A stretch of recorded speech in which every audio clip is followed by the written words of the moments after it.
김남준 목사님과 함께하는 라이브 구역 공부를 시작합니다.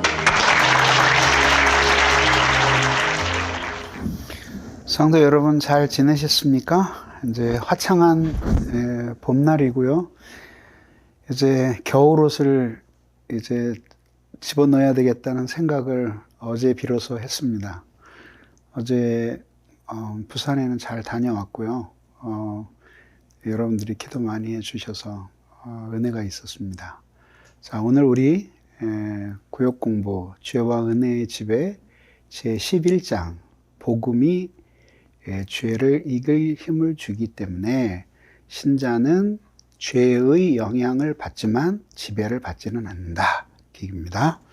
자, 그러면 오늘 나눔 질문 먼저 하겠습니다. 은혜를 떠나 죄의 지배 아래 있다는 사실을 깨닫게 되었을 때 경험을 우리 한번 들어보도록 하겠습니다. 저는 제가 은혜를 떠나 죄의 지배 아래 있다는 사실을 죄의 결과를 통해서 깨닫게 되는 경우가 있었던 것 같습니다. 죄와 은혜의 집의 공과에서도 다르듯이 죄의 시작은 미미한 것 같지만 점점 그 찌꺼기들이 마음에 쌓여 영혼의 기능과 판단을 흐리고 결국 의식적으로나 무의식적으로나 생각만 하던 죄들이 실제적으로 저의 언행을 통해서 드러날 때 마음의 죄책감과 후회, 두려움 등이 생겨나고 내가 또다시 너무 멀리 떠나와 죄의 지배 아래 살고 있었구나 하고 깨닫게 되었던 것 같습니다.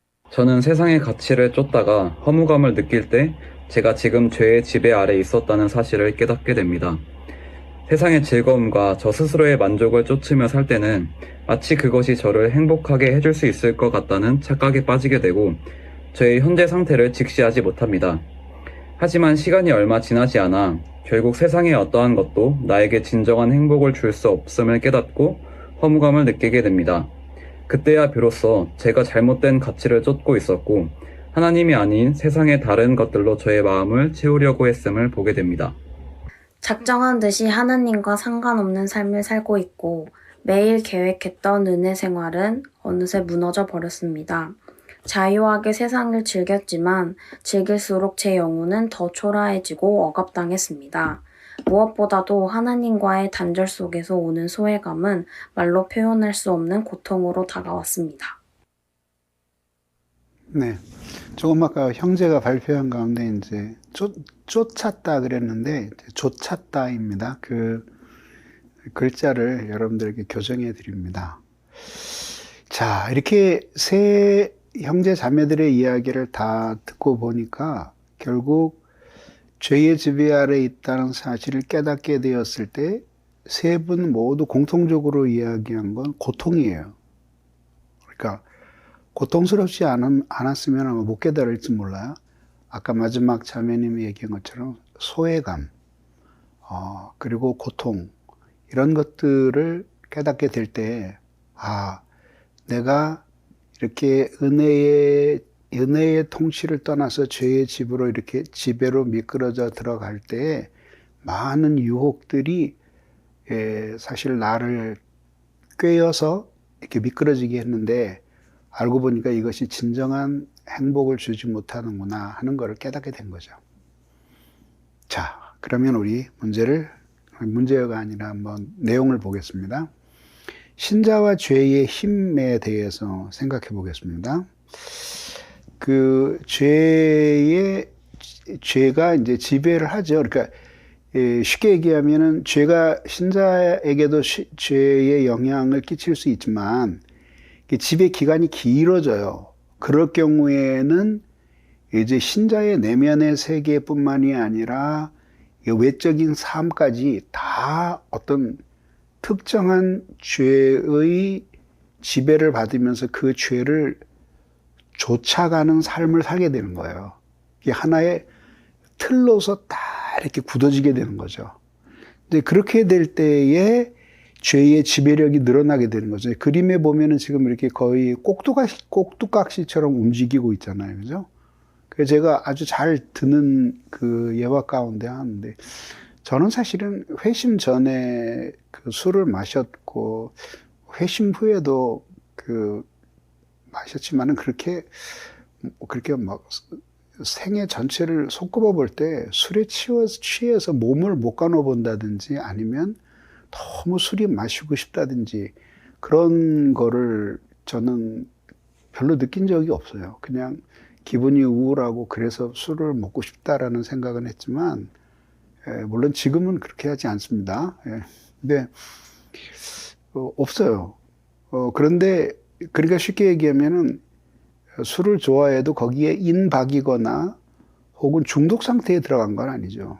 근데 인박이고 중독 상태에 들어가게 되면은 그 다음에는 아주 쉽게 끌리는 거죠. 쉽게 얘기하면은 저처럼 인박이지 않으면은 뭐 술을 먹자고 유혹하는 환경이 많이 펼쳐져도 내가 이렇게 강하게 끌리지 않으니까 나 싫어 그러면 싫고 그래 그럼 가지 뭐 내가 가서 같이 있어주지 그런 정도는 할 수 있지만 내가 만약에 술에 강하게 끌린다 그러면 이야기만 들어도 내 몸이 저절로 따라가는 거예요. 그래서 뭐 김유신의 얘기도 유명하잖아요. 뭐 말을 탔더니 그냥 술집으로 그냥 갔다며요. 말이 진짜인지 모르지만은 어쨌든 그랬다는 거 아니에요. 근데 그렇게 이제 자연스럽게 인박이게 되는 거죠. 그거를 이제 뭐라고 부르냐면 죄의 실효적인 힘이라고 부르는 거죠. 실효적이라고 하는 뜻은 이렇게 써요. 이렇게 실제로 그 다음에 효력이 있는 힘, 실효적, 반드시 되는 거죠. 그죠? 반드시 되는 거, 그거예요. 그래서 이제 독도를 가리켜서, 한국이 실효적으로 지배하고 있다. 이렇게 얘기하잖아요. 그러니까, 당연히 우리 거지만, 그러나 이제 실제로 효력이 있는 지배력을 행사하고 있는 나라가 우리나라다. 합법적일 뿐만 아니라 실효적으로도 우리가 지배하고 있다. 이렇게 되는 거죠. 이에 비해서 그 위에 일본 위에 있는 열도들이 있잖아요. 그 일본 건데 지금 러시아가 가져갔잖아요. 그래서 그거는 법적으로는 일본 거지만 실효적으로는 러시아가 지배하고 있는 거죠. 영향을 못 미치게 되는 거죠. 이런 식으로 지배하게 되는 거예요. 이게 불신자의 이야기가 아니라 신자의 이야기예요. 그 그림을 보시면 그런데 이렇게 물론 하나님을 사랑하는 마음도 있어요. 근데 죄가 상당히 많이 있죠. 그래서 결국은 하나님을 사랑함에도 불구하고 이런 식으로 죄의 지배를 받는 거예요. 그러니까 죄에 대한 사랑이 하나님에 대한 사랑보다 훨씬 큰 거죠. 이런 사람이 결국은 복음을 통해서 복음의 능력이 이 사람에게 죄의 지배에서 벗어날 수 있도록 죄를 이길 힘을 주고 죄로부터의 자유를 주고 죄와 싸울 수 있는 동기와 격려를 주는 거죠. 그러니까 아까 우리 인터뷰했던 지체들 이야기를 들어보면은 어느 순간에 자기가 죄의 집에 들어간 게 누가 떠밀어서 죄의 집으로 들어가진 않았을 거 아니에요. 당연히 은혜의 지배 아래 있었는데 자기 스스로 마음이 변질되어서 죄의 지배로 걸어 들어가게 된 거죠. 근데 어느 순간 깊은 고통을 느끼고 하나님과의 단절, 소외감을 느끼고 비참하다는 사실을 자신이 생각할 때 그때 은혜 아래 있었던 때가 정말 행복했구나라는 것을 다시 생각하게 되는 거죠. 그때의 그리스도 예수의 십자가를 생각하면서 자신이 이 죄와 싸울 수 있는 동기와 그 다음에 격려를 받게 되죠. 그리고 이제 진짜 성령의 은혜를 받게 되면 죄로부터 자유를 주시고 간절히 기도하면 도저히 이길 수 없었던 것 같은데 그것을 이길 수 있는 힘을 주시는 거죠. 자, 보십시오. 이제 은혜와 율법의 문제가 여기서 나와요. 그래서 율법이 무엇이냐라고 할 때 율법이라는 단어는 하나의 단어지만 신학적으로 사용될 때 그 의미는 크게 두 가지 의미로 구분돼서 이해할 수 있어요. 그래서 어떻게 하냐면 성경이 넓은 의미로 율법을 이야기할 때 그것은 하나님이 인간과 세계에 대해서 가르쳐 주신 모든 계시의 총체를 이야기하는 거죠.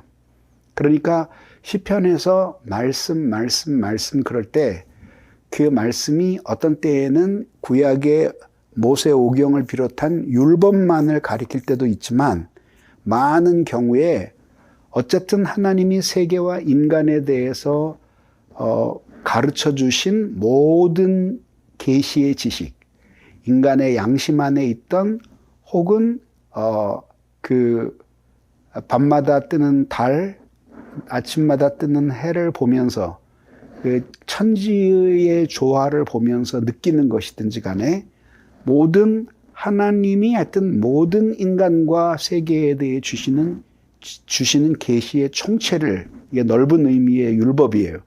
좁은 의미의 율법은 하나님이 에덴에서 주셨고, 그러니까 하나님께 순종하라는 거죠. 그리고 불순종하면 멸망당하게 된다. 반드시 죽을 것이라는 것이고, 이것이 신의 산에서 아주 구체화되죠. 그래서 여기에서는 개인 그리고 인류의 대표였지만 이제 여기에서는 이제 드디어 나라가 생기는 거예요.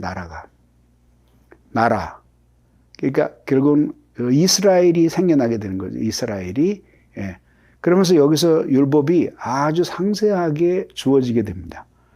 그래서 이 속에서 하나님이 이스라엘 백성과 언약을 맺으시는데 결국은 이 율법은 우리에게 예수 그리스도를 보여주기 위한 수단이었다라고 하는 것이죠.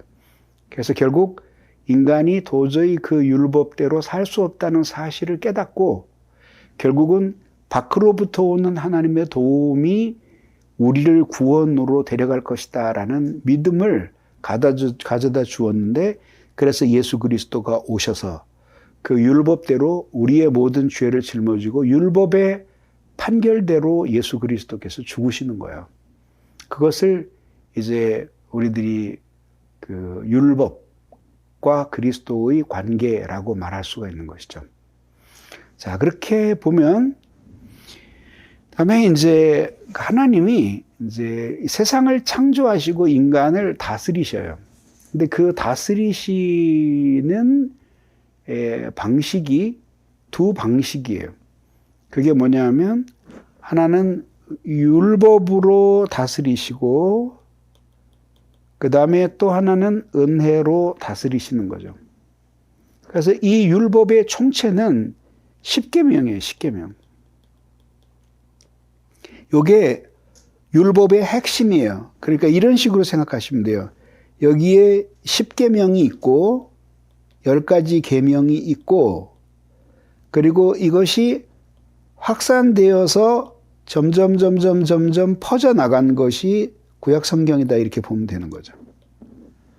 그래서 근데 이 율법을 하나님이 두 개의 장소에다 새기셔요. 하나는 돌판에 새기시고 하나는 인간의 마음에 새기셔요. 그래서 이게 양심으로 기능을 하는 거죠.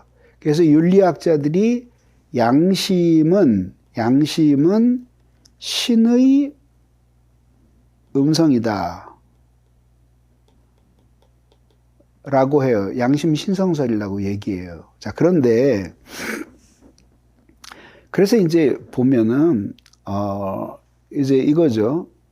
예를 들어서 지금 사람들이 죄를 짓고 나서 결국은 마음이 확 흐려지고 하나님의 율법을 잊고 살아가고 있는 거죠. 그래서 하나님 한 분만을 경배해야 할 그런 책임, 그것이 하나님의 법이라는 거를 잘 모르는 거예요.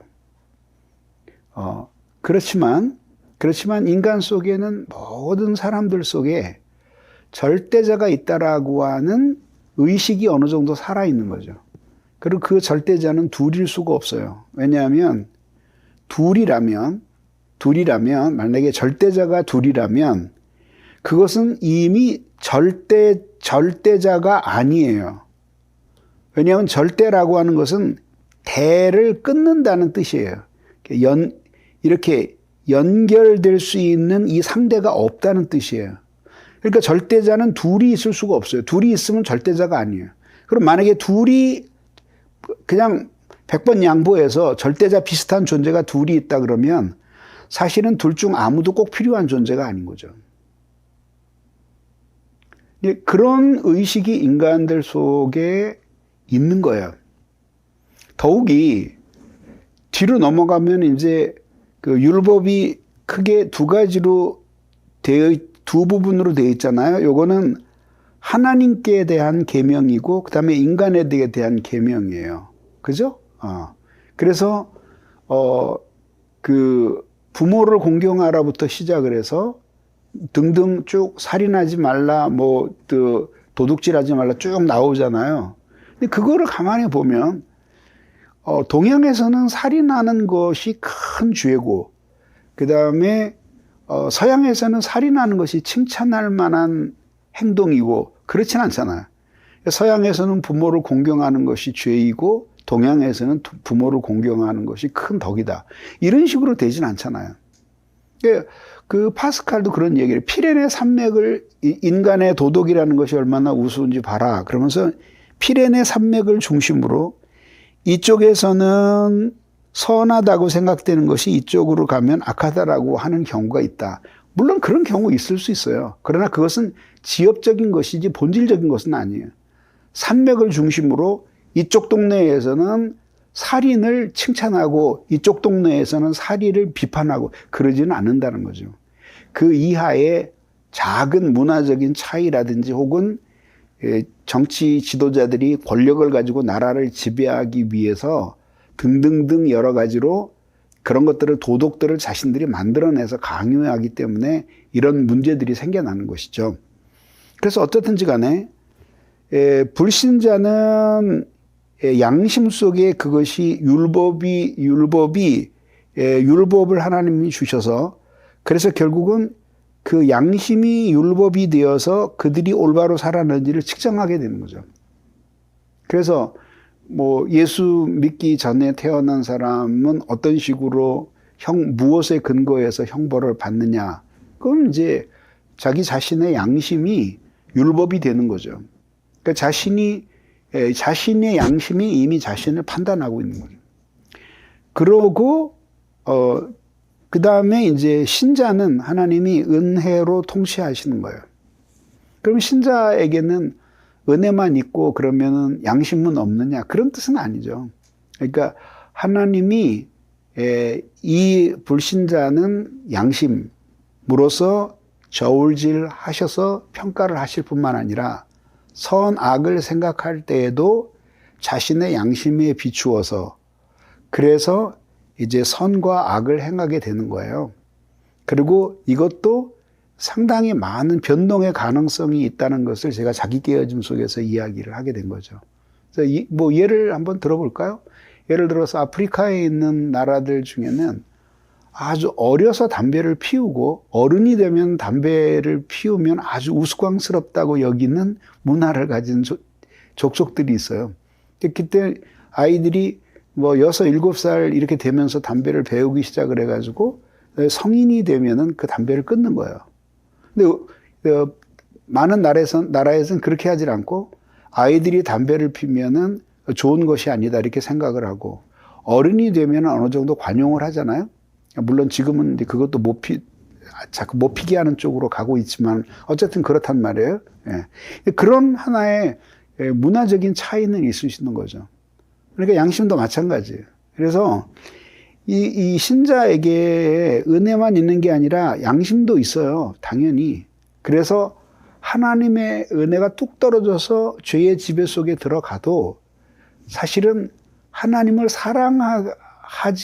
사랑하지 않는다고 하더라도 의식 속에서 그것은 죄다라고 하는 것이 선명하게 새겨져 있어서 못하게 되는 경우도 있는 거죠. 그게 말하자면은 죄를 억제하시는 하나님의 작용이에요. 인간 속에서.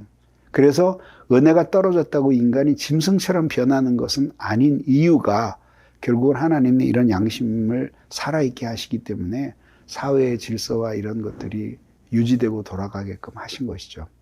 그런데 이제 하나님이 은혜를 주셔서 신자는 더 적극적으로 하나님이 금하시는 일을 할 때 가책을 받는 정도가 아니라 정말 하나님이 기뻐하시는 일을 하면서 살고 싶은 그런 마음을 신자에게 하나님이 주시는 거예요.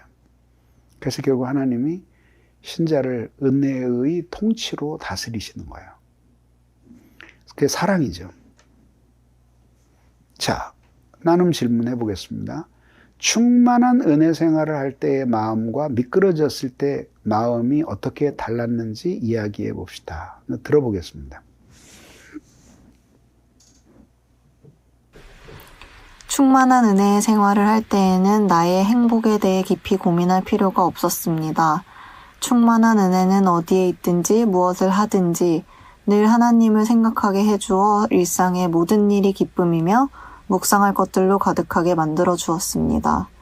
굳이 애써 행복을 추구하지 않아도 되었고 기뻐지려 노력하지 않아도 기쁨이 가득했습니다. 그러나 신앙의 미끄러짐이 찾아왔을 때 모든 중심은 나 자신이 되었습니다.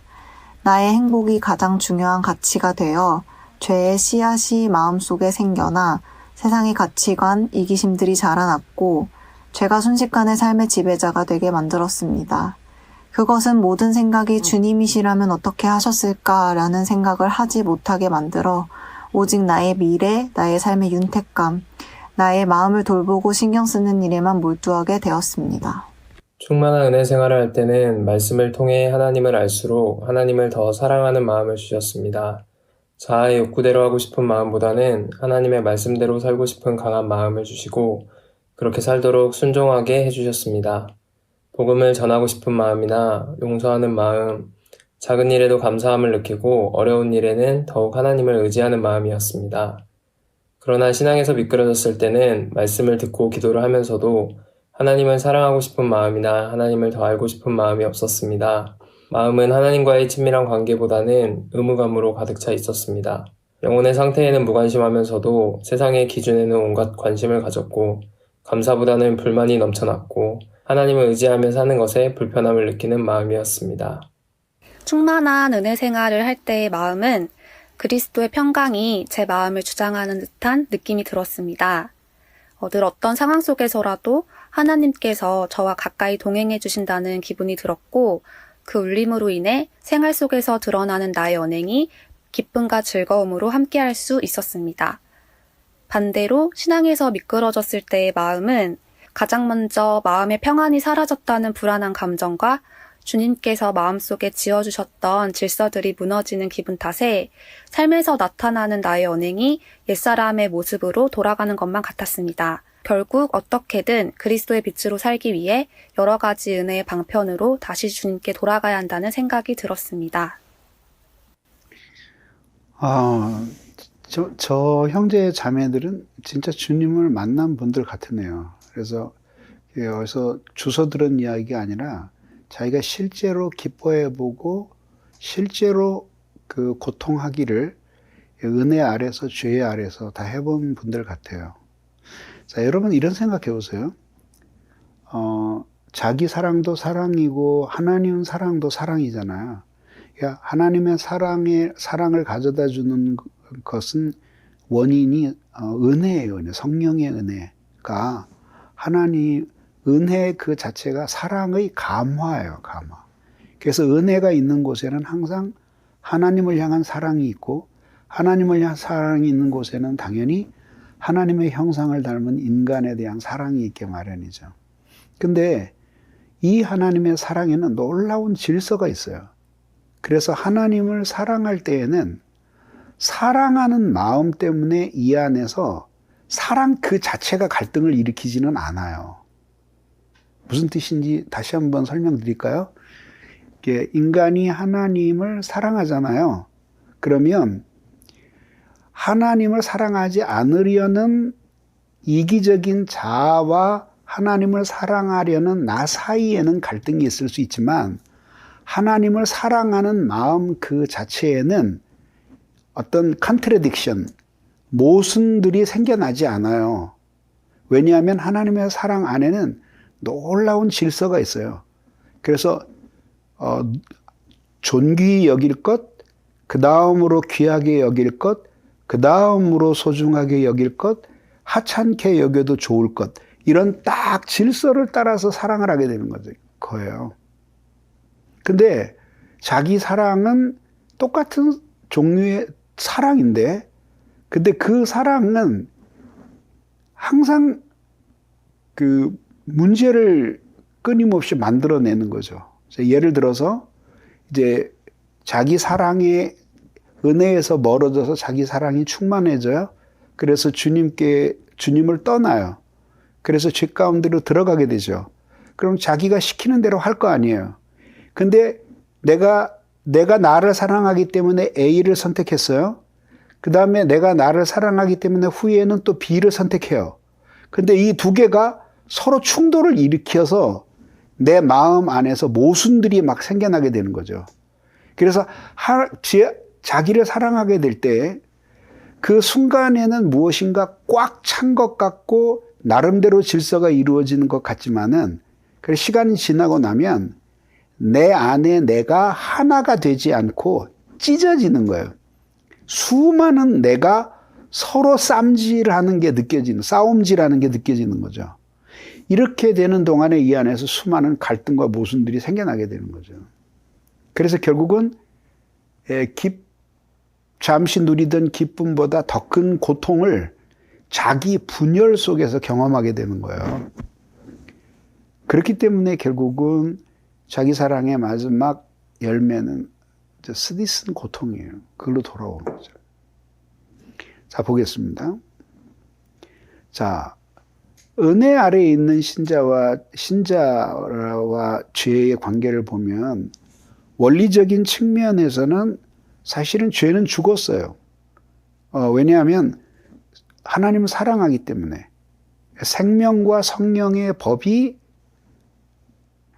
구원받은 사람을 지배하고 있고 죄와 사망의 법으로부터 구출받았기 때문에 원리적인 면에서는 그 신자 안에 있는 하나님의 사랑은 사라지지 않아요.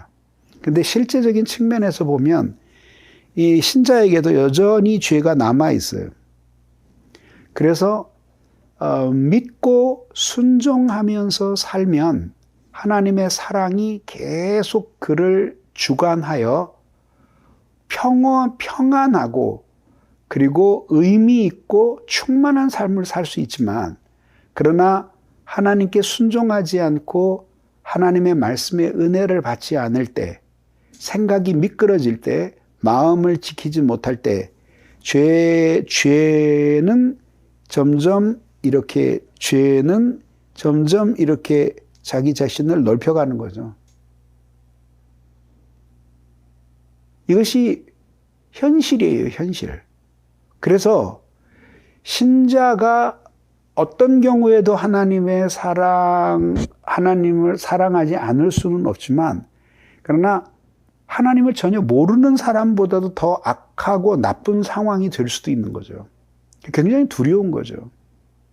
그래서 하나님을 믿으려면 제대로 믿어야지만 행복할 수 있다, 이 얘기를 하는 거죠. 그래서 로마서 8장 26절을 우리 같이 한번 읽어보겠습니다. 시작. 이와 같이 성령도 우리 연약함을 도우시나니 우리가 마땅히 빌 바를 알지 못하나 오직 성령이 말할 수 없는 탄식으로 우리를 위하여 심히 간구하시느니라. 그렇게 이제 성령의 도움을 받으면서, 그래서 이제 원리적인 면에서뿐만 아니라 실제적인 면에 있어서도 완전히 하나님을 사랑하는 사람으로 될 때 이 사람이 행복한 삶을 살게 되는 거죠. 그 다음 보겠습니다. 이렇게 보면은 죄의 지배를 받고 있을 때의 이제 대처예요. 첫 번째가 뭐냐면 이 교리를 정확하게 이해하고 있어야 돼요. 그러니까 쉽게 얘기하면 내가 지금 어떤 상태이고 또 죄의 지배의 성격이 어떤 것인지를 알지 못한다면, 쉽게 해서 나의 대적이 누구고 그 대적이 나를 어떤 식으로 지배하고 있는 것을 모른다고 한다면 싸울 수가 없는 거죠. 굉장히 많은 신자들이 아마 이런 교리를 거의 들어보지 못했을 거예요. 이 책이 2004년도인가에 출간된 걸로 제가 기억이 되는데요. 그 해에 이 책이 2003년인가 2004년도에 출판 문화상을 받았어요. 근데 그때에 많은 네티즌들이 글을 올렸는데, 솔직히 말해서 이 책이 쉬운 책은 아니잖아요. 그리고 그런 거에 대해서 고민을 가지고 극복해 보려고 하는 사람에게는 뭐 말할 수 없는 손작병법 같은 책이지만은 그냥 죄와 함께 살아가려는 사람에게는 이거는 쉽게 얘기하면 군대 가기 싫은 사람에게 주어지는 그 전술 교과서 같은 거 아니에요. 뭐 누가 읽겠어요? 군대 자체를 안 가고 기피하고 싶은 사람에게 뭐 그 병법서를 읽을 이유가 어디에 있겠어요? 근데 이제 어떤 사람들은 아주 굉장히 커다란 빛을 받았어요. 그래서 뭐라 그랬냐면 어느 네티즌이 지금 여러분 여러 가지 책 파는 사이트에 들어가서 죄와 은혜의 지배를 쳐보세요. 그러면은 그 사람들이 어떤 생각을 했는가라고 쭉 나와요. 그게 여러분들이 읽는데 도움이 될 거예요. 그래서 뭐라 했냐면 저자는 나의 다음 행동을 알고 있다.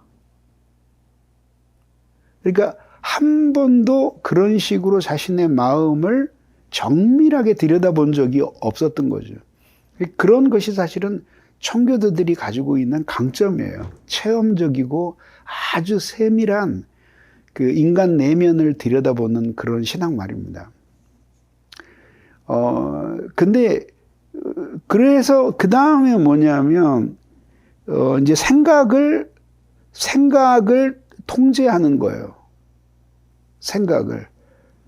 그래서 이제 예를 들어서 알코올 중독이나 아니면은 니코틴 중독이나 특히 성중독 같은 사람들에게 의사들이 항상 권하는 게 스탑 띵킹이에요.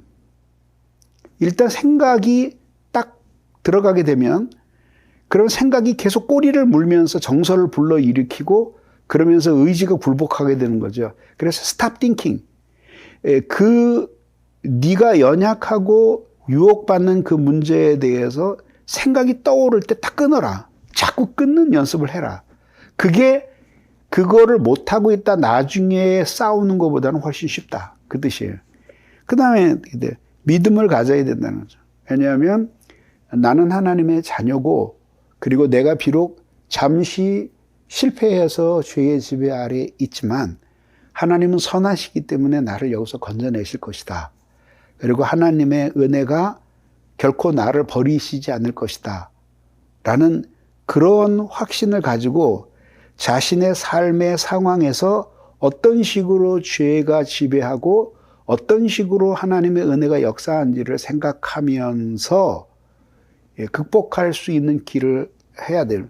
반드시 벗어날 수 있어요. 제가 장담하고 이야기해요. 벗어날 수 있어요. 그리고 여러분들이 생각하는 것처럼 죄의 지배 아래 사는 것이 결코 운명적이 아니에요. 놀랍게 하나님이 건져내어 주셔요. 그래서 다시 성령의 은혜를 받으면 다시 믿음과 순종의 생활을 할 수 있게 되는 거죠. 그리고 다시 충만한 하나님의 사랑 속에서 행복한 삶을 살 수 있는 거죠. 그래서 여기서 용서를 경험하게 되는 거죠. 그래서 결국은 모든 하나님의 사람들은 언젠가는 죄의 사람들이었어요. 그리고 그 용서를 통해서 하나님의 사랑이 얼마나 위대한지를 깨달았던 것이죠. 자, 이제 1번입니다. 신자를 향한 죄의 지배는 절대적이거나 완전히 실효적이지 않습니다. 이런 사실은 무엇을 통해 입증됩니까? 복음이 주는 힘, 복음이 주는 능력을 보면 그렇게 오랫동안 죄의 지배를 겪던 사람이 놀랍게 그거를 이겨내는 거죠. 그 보면 그 복음이 주는 힘이 죄가 지배하는 힘보다 훨씬 크다고 하는 것을 아주 분명히 보여주는 거죠. 그 다음에 그 복음이 자유를 주고 또 우리에게 그렇게 죄와 싸울 동기와 격려를 주는 거죠. 그 다음에 죄가 신자인 우리에게 주인 노릇하지는 못하는 이유는 무엇입니까? 복음이 이미 자유를 주었기 때문이에요. 그래서 내가 하나님을 거역하지 않고 하나님께 순종하려고 하면 하나님이 순종할 수 있는 힘을 주시는 거죠. 그걸 믿어야 하는 거예요. 그게 믿음이에요. 그래서 하나님이 두 가지를 하나님의 자녀들에게 무제한으로 주셔요. 그게 뭐냐면 죄에 대한 용서. 그러니까 70번에 7번씩 죄를 지어도 용서해 주시는 거죠. 그리고 그 다음에 순종할 수 있는 은혜. 근데 문제는 사람이 하나님께 말로는 순종하고 싶다고 하면서 마음 진심으로 은혜를 구하지 않는 데에 문제가 있는 거죠. 죄에 대한 용서를 구하면서 죄를 떠나지 않으려고 하기 때문에 사실은 죄가 여전히 신자인 우리에게 주인 노릇을 하고 있는 거죠. 그래서 확신을 가지세요. 어떠한 죄도 하나님의 용서하시기에 너무 커다란 죄는 없다. 그리고 아무리 오래된 죄의 지배라도 벗어나는데 그 기간처럼 오래 걸리는 건 아니다. 그 이야기를 여러분들이 가슴에 새기기 바랍니다. 넓은 의미의 율법과 좁은 의미의 율법의 목적을 설명해 봅시다. 넓은 의미의 율법은 하나님이 세계와 인간에게 대하여 주신 계시의 총체를 가리킨다고 말씀드렸어요. 그래서 영적인 생명과 힘을 교회에 제공하는 수단이 돼요. 그리고 좁은 의미의 율법은 죄를 깨닫고 예수 그리스도의 인도가 주는 거예요. 이거는 율법에서 굉장히 긍정적으로 묘사가 되고 이거는 부정적으로 묘사가 되고 있는 율법이에요. 그래서 율법으로 말미암아 내가 죽었다. 율법은 우리를 정죄할 뿐이다. 이런 이야기.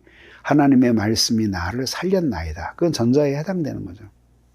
그래서 결국은 신자의 특권은 보이는 이 모든 세계 속에서 하나님이 선하시고 인자하신 분이라고 하는 것을 깨닫는 거예요. 학문을 하든지 자연을 보든지 자신의 삶을 돌아보든지 혹은 이웃의 삶의 상황을 보든지 그거를 발견하면서 희망을 갖는 것이 신앙이에요. 4번, 하나님께서 어떤 사람은 율법 아래 있게 하시고 어떤 사람은 은혜 아래 있게 하시는 이유가 무엇입니까?